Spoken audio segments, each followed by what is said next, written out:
大家好，我是彩虹。意外发现这个点心做起来竟然如此简单，你猜到它是什么了吗？锅中放入300克水性豆沙，加入300克清水，将豆沙化开。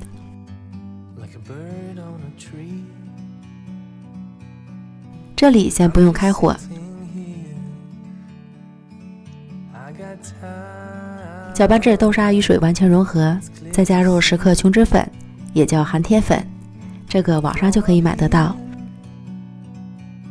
搅拌均匀，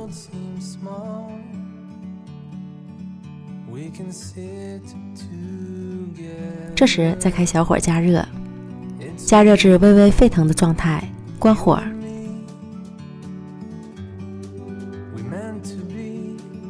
平均分成2份，一份倒进模具里，另一份要用保鲜膜盖好，防止表面风干。等表面凝固后，再加入板栗仁，依次摆好。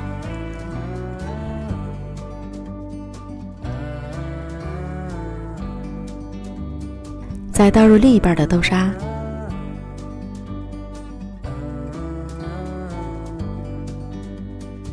等温度降下来后，转移到冰箱里冷藏1小时，至完全凝固。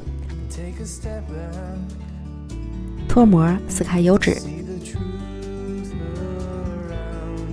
再切成小块，就可以开吃了。